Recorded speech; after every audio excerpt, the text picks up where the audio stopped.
Yes, good evening. I'm sitting by my computer, as always, in my lovely warm, bare sort of fleeced hoodie. It needs to go in the wash really, but I never put it in just because it's so warm.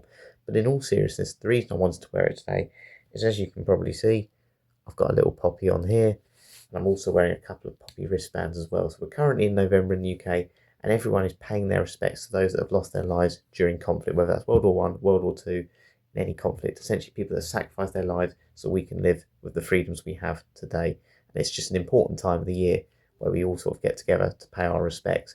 But obviously, this is a fragrance channel, and I wanted to kind of have a look. Fragrances have been around a long time. Actor Palmer, one of my favourite cologne fragrances, just the original cologne, came out in 1916. This Guerlain fragrance came out in the 1800s. But I wanted to look at World War One and World War Two. What happened to the fragrance industry at the time? Were fragrances an important thing during the wartime? Did they bring comfort to soldiers? Were they used as gifts? How did it work? Because obviously fragrances have continued and the industry's got absolutely huge since then. Just wanted to know if the war had any impact. Did it stop the sort of production of fragrances? And yeah, was it used in any other way? So I've asked ChatGPT to find me some quirky stories, any stories I could find essentially, which I could talk about and yeah, maybe sort of make you learn some things about fragrances that you didn't know before, whether that's to do with brand, whether it's anything for comfort, and where fragrance is rationed, who knows? So we're going to touch on those today. I'm going to read them. I'm going to make sure you get the links as well. I'll put them in the description below as well, and I'll post a little excerpt of the stories I'm reading as well. So yeah, sit back, relax, and yeah, we'll get on with the stories today. Okay, so the first story we're going to look at, we're going to start with World War One, and I'll read the little excerpt that ChatGPT's given us. It's trench art perfume bottles. So what's this story about? Well, essentially, soldiers in the trenches crafted small perfume bottles from used bullet casing and shell fragments. Essentially, this is something they did during their spare time. Obviously, conflicts with war were going on, they're busy, but actually there was a lot of time where camaraderie was really important and just something to keep your mind busy because there were times of boredom. There were certainly times of boredom. That's what it says in this article here. So if we look at the pictures as well, there's some really amazing trench art.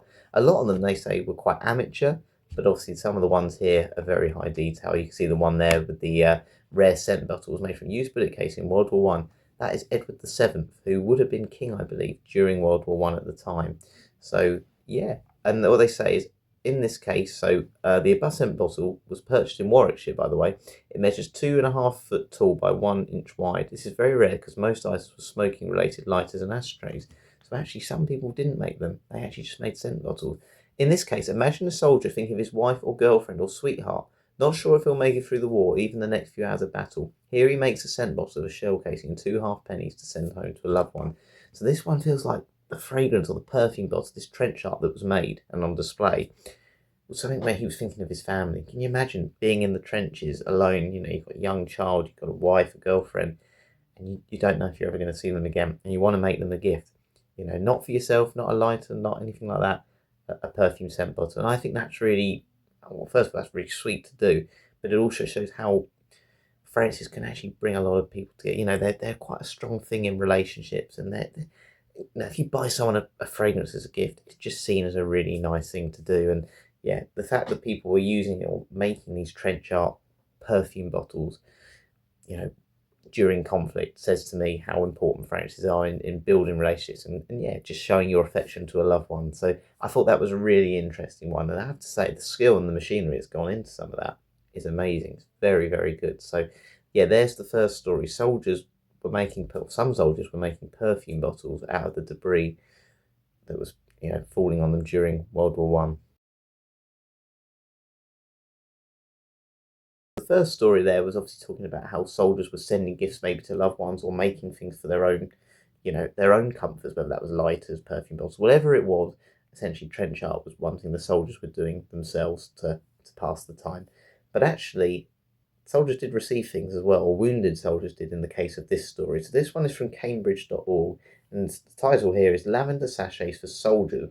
British volunteers and perfumers made lavender and verbena sachets nicknamed Smellies. Very interesting. Maybe that's where the name Smellies comes from. I thought you were smelly. I say that sometimes. For wounded troops. These were sent to hospitals to mask the scent of wounds and bring comfort. So essentially, volunteers were making lavender sachets, sending them to hospitals, and hopefully that would just calm the wounded soldiers down.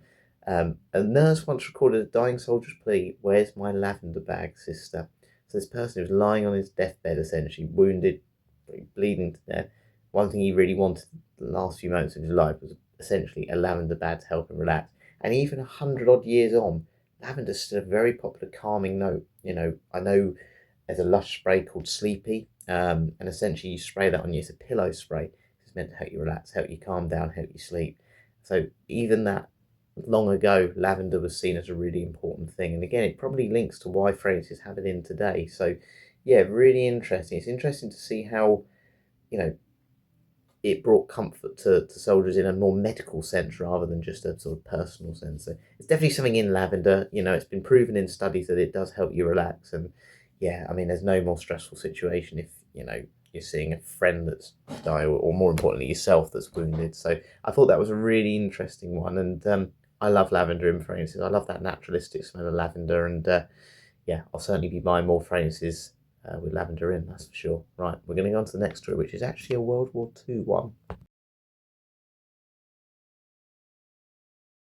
Okay, and the third story then is a World War II one, and it's to do with German submarine crews. So it says 4711 cologne for U-boat crews, World War II. If anyone knows 4711, I'm sure you recognise the bottle. I believe, I've never had this one, I've really wanted it. I think it's just a very soft lemon, bergamot, citrus type fragrance.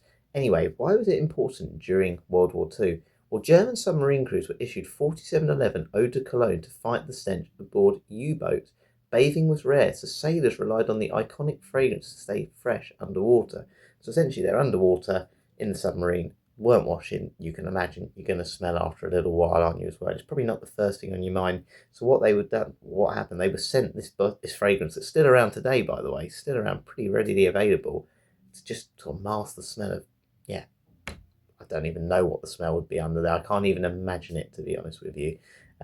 And let's be honest, we've probably all done that with fragrances in the past. I know I've certainly put on a spray when I thought, don't smell my freshest, particularly obviously doing all my workouts and stuff, to mask a scent. And obviously this fragrance, they just put it on, and it's a little bit cleaner as well. And I never knew that. I never knew this fragrance kind of initially was used in a war effort. Yeah, to smell clean and mask the smell of, yeah, BO and whatever other smells that were down there. So really interesting. Certainly a story, this fragrance, that's for sure. And I think I need to buy this one. Again, I know it's a bit of a soft citrus, but yeah, I'd love to try it. Eau de Cologne, it seems very simple, very easy to wear, and I think it's probably the perfect fragrance if you just want to stay, as it says, fresh underwater. So yeah, we're going to go on to the next one now. I love a World War II story. Fragrance and fashion kind of goes hand in hand, particularly today. You would have seen my video recently where I've obviously spoken about celebrities that have fragrances and all sorts of things, but also I think bottle designs. Let's look at bottle designs these days. You get so many different ones. That doesn't look like that, for example, does it? And there's some very gimmicky ones like the Moschino Toy Boys are there. I really like them. Some people think they look a little bit cheap. But actually, this story is actually post World War II, this one, and it's called My Jerry Can Perfume Bottle. That's the title of this.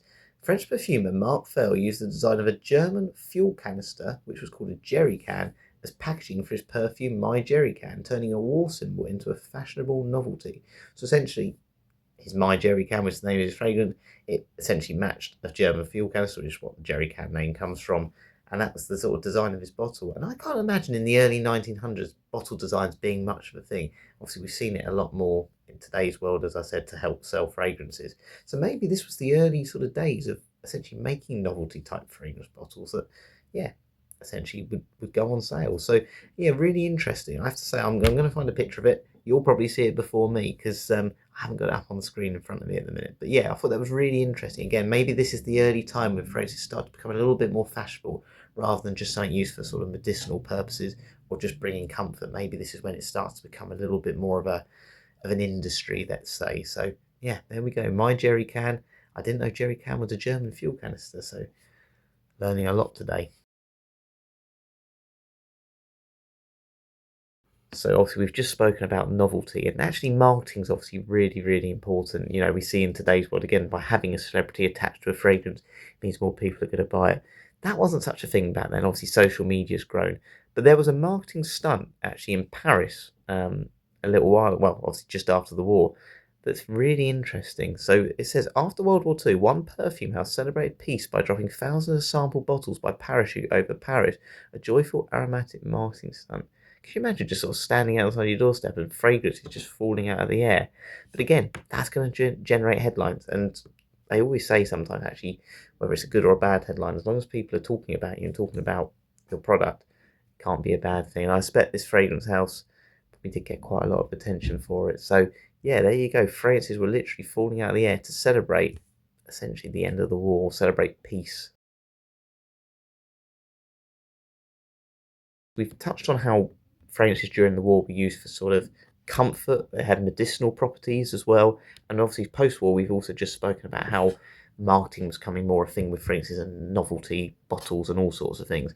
The next one, though, is actually they were also used during the war for special operations. So this one here, Spies and Perfume bottles with invisible ink during World War Two. British Special Operation Agents used perfume bottles to disguise invisible ink. Agents could appear to be carrying luxury toiletries while smuggling coded letters. So literally perfume bottles were used to sort of smuggling codes and important messages that needed to get to high ranking people, spies and all sorts.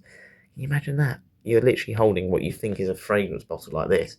Again, can't see anything inside it. And actually what is inside is invisible ink which people then used hopefully to advance during the war. So I cannot believe fragrances were that important. But again, it's another use of them that I never considered. But obviously during the war, you had to think outside the box, and in that case, they definitely did. Now, I actually think it's really nice if fragrances do pay tribute to people as well. You don't really see any fragrances that are made in someone's name. But actually, I didn't know this one. So, Miss Dior and the French Resistance World War Two. Christian Dior named his fragrance Miss Dior after his sister Catherine. She was a resistance fighter captured in prison by the Nazis. The perfume became a tribute to her courage and freedom, or to courage and freedom. So yeah, I thought that was really quite a nice, touching story. Obviously, his sister Catherine had been through obviously a lot, captured and imprisoned by the Nazis, and he wanted to sort of pay a tribute to her as well. And yeah, I think that's quite a nice touch, naming it or sort of giving it within her name, making it a tribute to her, but also a tribute to courage and freedom for everyone that sacrificed their life during the war. So yeah, that is why Miss Dior, if you know that fragrance, that is why it's called that. It was a tribute to his sister Catherine. Okay then, and the last stories, I'm actually going to read them together, even though one's World War One, World War Two, they kind of have a similar vibe. They're talking about rationing and shortages and how the industry was struggling, the fragrance industry. And actually, one person that certainly kept the perfume industry alive during World War One was this gentleman, Francois Coty. He was the founder of the Coty brand. He served at the front and used his influence to supply scent and soap to soldiers. So again, giving to soldiers to bring comfort, and that's what fragrances I think do to a lot of people. They bring comfort. His wartime work helped sustain the perfume industry through shortages and chaos. So yeah, there would have been obviously like every industry would have been struggling during the war effort, whether that's restrictions on trade, means you can't get the supply of things. But obviously his work on the front line, yeah, kept the industry going. And actually, it talks about it, it gives a little bit more detail here about what sort of things were rationed in this World War Two story. So during World War Two, ingredients like jasmine, rose, and sandalwood were rationed and replaced. We know they're super popular notes in fragrances today, don't we? But this bit I thought was really interesting. Some perfumes were reformulated with synthetic substitutes. These wartime additions are now rare collector's items. Can you imagine how expensive they'd be? But maybe this was because of the war. Maybe this was when fragrances started to become synthetic. We talk about synthetic notes in fragrances all the time now. Nasomato Barometer's got a lovely boozy note, whiskey note. I don't think it's got whiskey in it. It's just they obviously all the molecules that they've sort of reformulated in a lab. That syntheticness, they've been able to replicate that smell. So yeah, maybe the war was the main reason for the synthetic fragrances that you get today, the synthetic chemicals, the safe synthetics that you read on the back of Lush bottles and all sorts. So yeah, very interesting. It looks like the rationing and the shortages essentially led to that, and probably has influenced, well, it has influenced the fragrances that we smell today. And that is it for today. So yeah, it's very interesting. I did not expect to find that much in terms of stories around fragrances, whether that was again used for comfort, whether it was to send gifts to loved ones, whether it was just to essentially influence the fragrances that we see today, marketing, novelty bottles, all these things. The war actually potentially has some link to that. And yeah, as I said, fragrances have been around a long time, but now they're obviously more synthetic. They're much more lab produced. These would have been proper notes in the time, sending rose oil and lavender and stuff. It would have been a lot more natural. Now we can replicate those smells with synthetic molecules and all those things. But there's a lot of storage out there. There's plenty of things, and I have to say, I think it's really nice when it's sort of bring people together, to show a loved one that you really care about them. And ultimately, that's still what fragrances are, I think, for a lot of people. Whether it's to bring comfort for yourself or to show someone you love them, they still do that as well. And the war was a perfect example of that. So yeah, hope you've enjoyed that one. That's given you a little bit of detail, maybe learned a few things that you didn't know about fragrances, particularly during the war. So yeah, thank you very much for watching. Hopefully I'll see you again for some more videos soon.